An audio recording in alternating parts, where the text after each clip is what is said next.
Give you guys a second. Hopefully this is working again. Hello, Gus. Gus heard YouTube and instantly had to be on camera. Are you gonna say hi to everybody? You gonna say hi? I just got mail. Okay.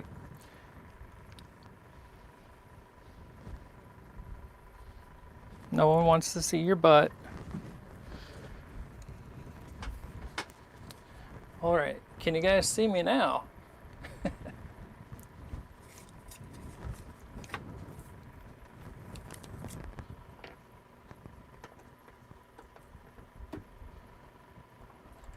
that up to purple. All right, it looks like you guys made it back. Can you guys see me now?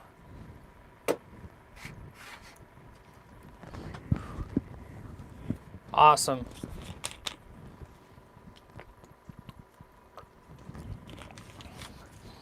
In that couple of seconds, I got mail. More toys. Actually, I think some of those are the stones for my daughter's ring. Okay, so I'm not sure how far back you guys were able to see, but what I've done is taking my sanding discs here, and I've gone over the face and the back side. I also put my touch mark on there and the birth date 3/21.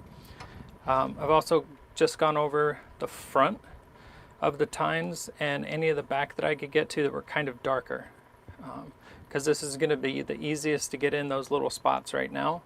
I'm just going to go over it one more time with this is 600, yeah, 600 grit. Should shine it up just a little bit more for us. We're not going to be heating this again. Our next step is, once we put this disc on there, we're going to get all of this put where we want all of our tines.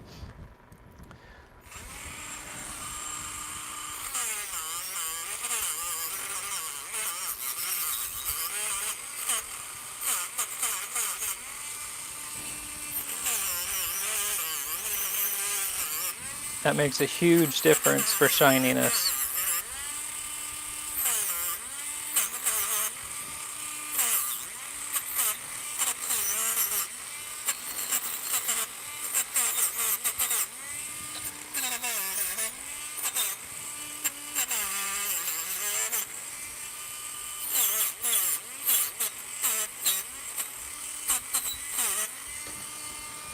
Get this cleaned up here.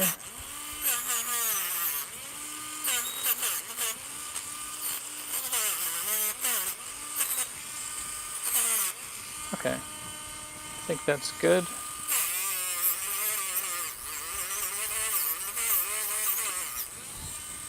The important thing whenever you're doing this touch-up work is to blend it together.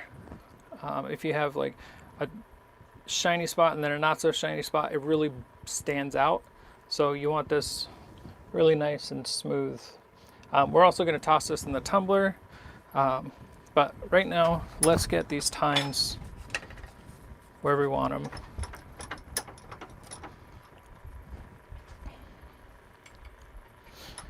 So at this point, I will actually make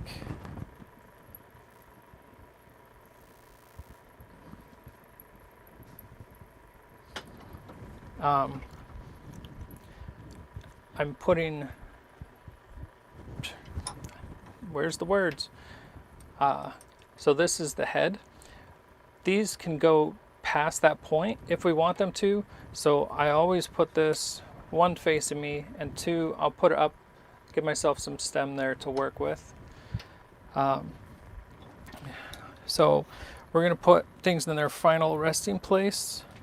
Just kind of look at it.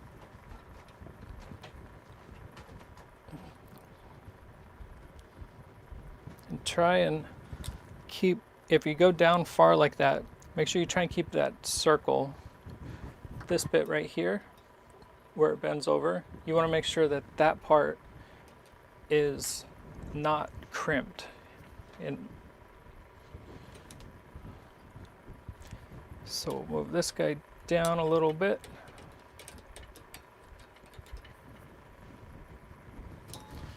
And your hammer is your friend.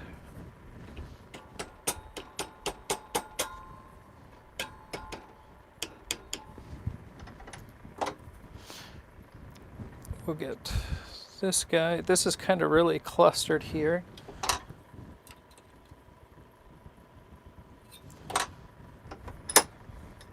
Flip this over. Okay, so now I'm looking at the back side towards you. I'm going to bring this guy down.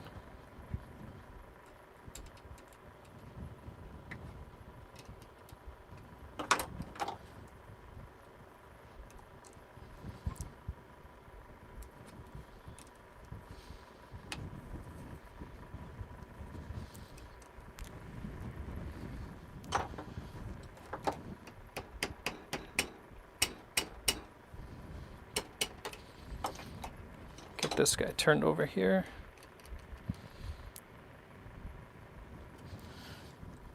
So I'm trying to fill this out like a fan. Whenever I'm doing hearts, it's a little easier. Well, it's easier and it's harder. You have less of this to work with. So I'm gonna bring that guy just like that. Just kind of let everything flow together. We have a lot of room down here. This guy, I want to bring it around a little bit more. So what I'm doing down here is I'm holding the fork just so it doesn't twist back. And I'm using the rubber end of this. I'm going to curl this tine just a little bit more.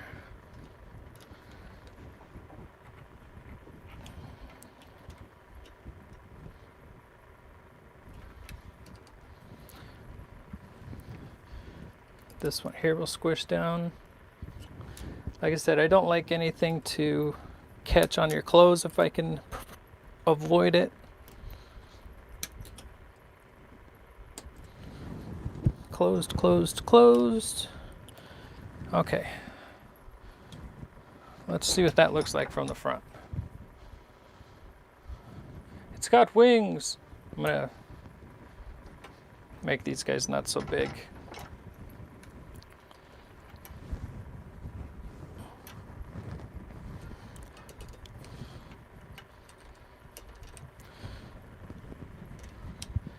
Get it kind of folded in on itself.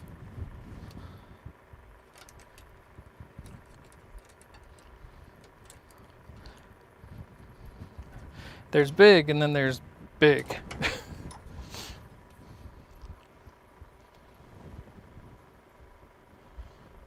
Okay, so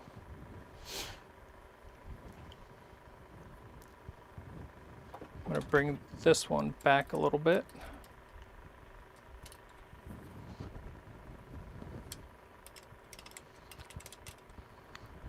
The other nice part about these being skinny or really thin is you have lots of,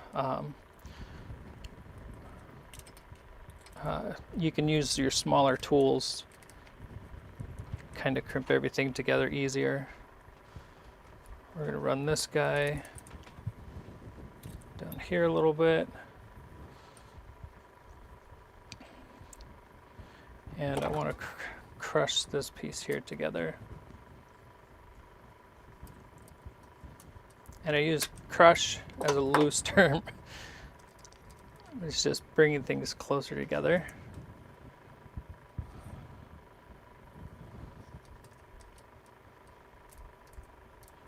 Get this in here.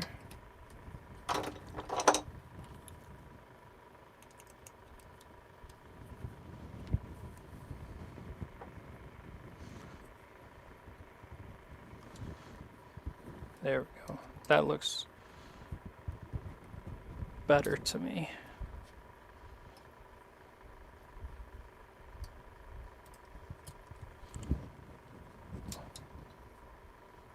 Okay, that's what I'm looking at. It's kind of funky. I'm trying to keep it even, size-wise, going around.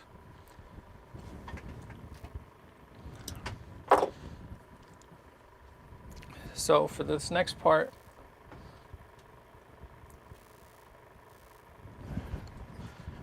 I'm going to use my brown board here.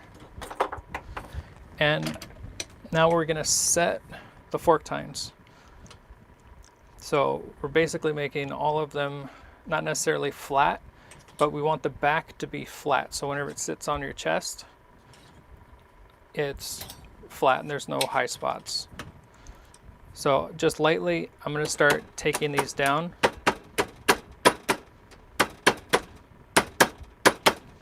Flip it over.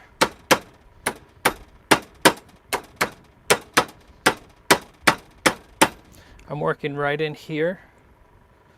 Try and get this down.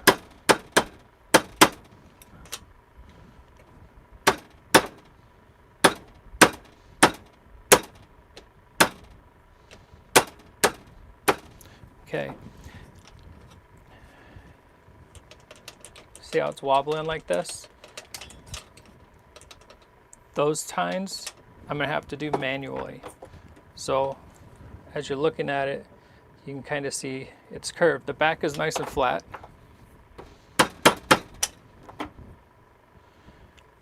So we're going to take these tines and with our flat pliers, we're going to lower them down. So I'm going to bring this one down here. I'm looking down the end to get my flat reference.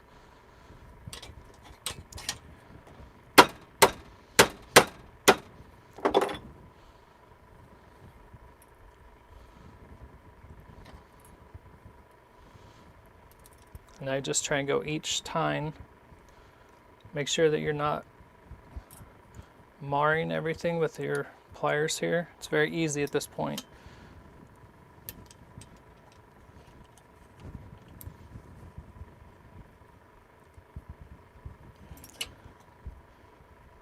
Okay, so we got that one.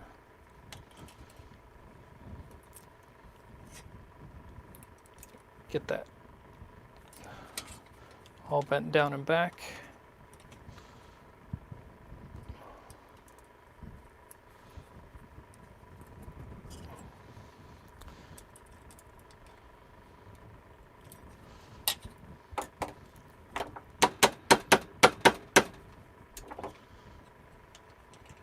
So it's a lot more flush.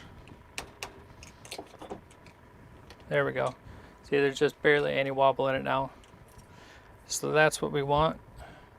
Just kind of looking at it, you can see how it's a lot flatter. And this is our front. So right now we're going to put a hole in this guy.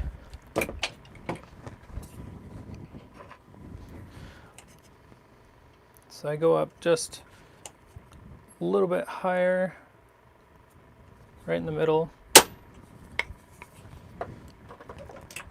And I'm using a let's see if I can get you over here. Using a 1/16 inch drill bit, cobalt.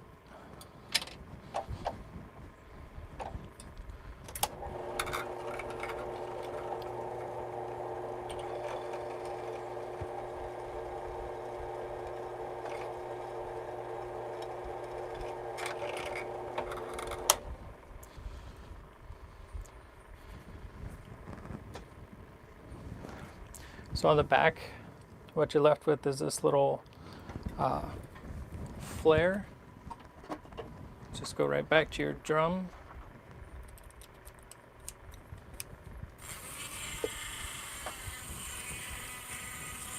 And I just take and get that, just barely touching the tip of your sander will get that off of there. Okay. And I have this little guy set up.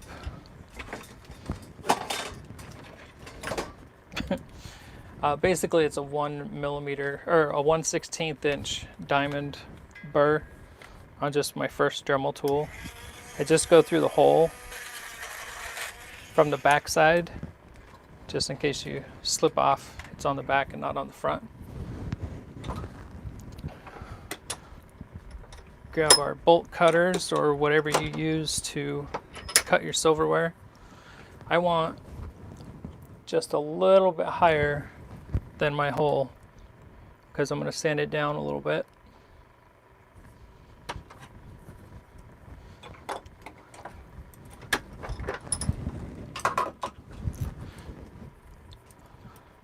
So this is what we're left with.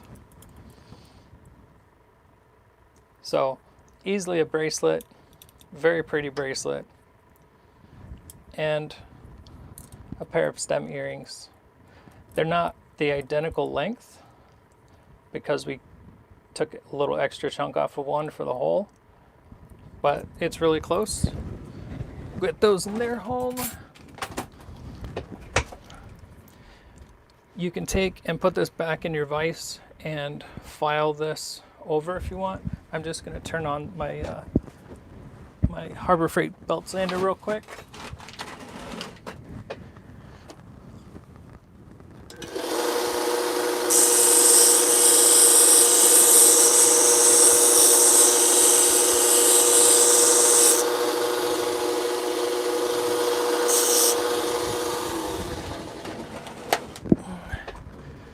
Okay, so here we are with this.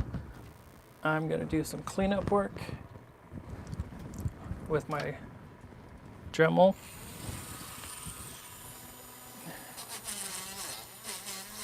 Clean up any spots I can see that aren't smooth. I don't like to see saw marks or crimp marks.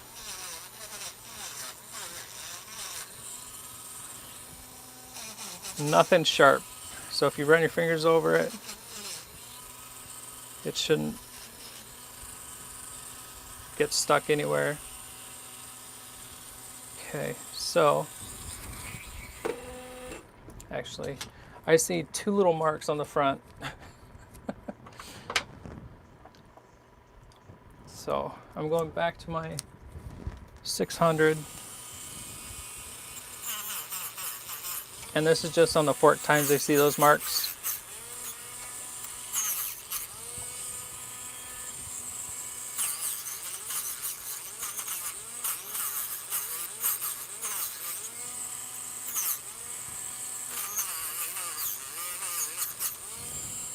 Okay. And from this point, I'll toss it in the tumbler, and we have a Forktopus. And 321. This will be all shiny once it comes out of the tumbler and ready for the eyes. What I use for eyes,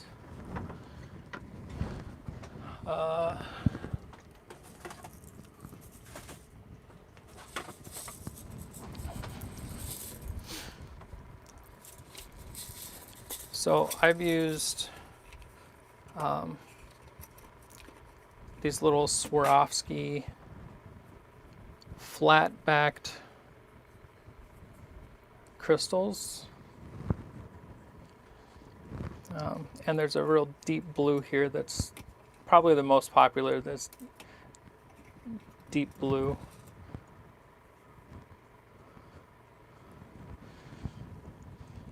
So they have the light blue, the deep blue, pink, and I think I have purple.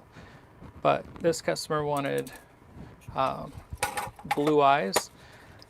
A tiny, tiny, tiny, tiny drop of super glue is what sticks those to this. The E6000 I've used before, and it works great, but it can also make a huge mess. Also, if you put a lot of too much super glue behind those crystals, they will make a ring around the eyes. Excuse me. And that's a pain to get off. You have to use your buffing wheels and stuff like that to get it back out. So just for a show, I'm gonna put this on my my buffer here real quick, and we'll shine it up for you. Nope, I'm about to use the buffer, buddy.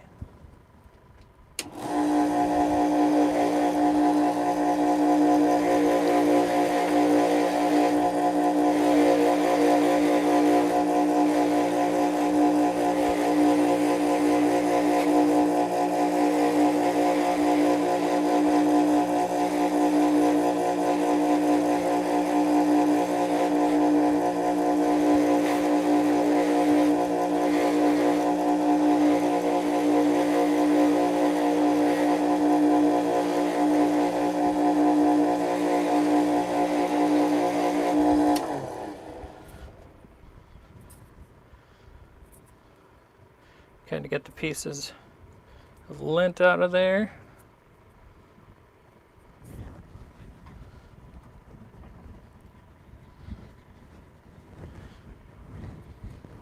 And there we go. Forktopus.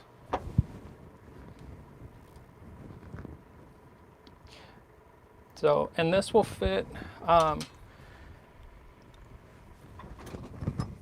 for these, I'll normally go with either a 9 or 10 millimeter stainless jump ring. Grab my curved nose pliers here.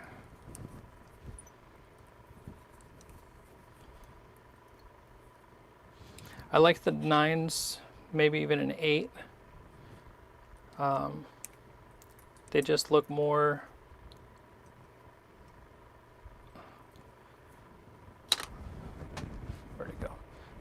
they just look a little more proportionate.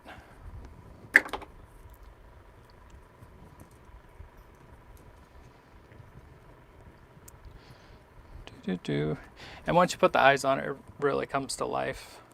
You can also take, whenever I first started, I would just take my hole punch and I'd punch the holes and drill them out just a touch with the 1/16 inch bit, and then fill them in with a black marker, and you'll get some nice black eyes on there. But that is part 2. I think I'm gonna have to start shutting off my phone possibly, because I got a phone call, but I canceled the phone call, and then I lost video. So I don't know what was up with that. But thank you guys for joining me. I think the other video was about 50 minutes, so we're an hour and 10-15 minutes for this. But I was talking and explaining through the whole thing. Once you get the hang of it, you can go pretty fast. I think I was around 45 minutes or so, just headphones and music and down. Toss it in the tumbler, and I'll tumble that for a little while, get it all shined up, get my eyes put on, and it's ready. Thank you, Linda, Steven. It doesn't show me who else is on, but thank you guys for joining me. If you have any questions, leave them in the comments. And if you haven't yet, please subscribe. The channel's grown. We hit over 2,000 followers the other day. I'm super excited about that.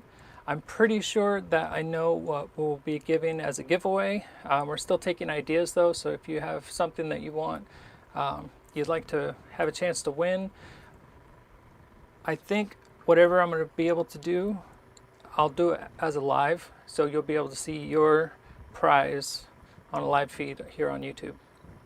So I hope you guys all have a great day, and I will see you guys later.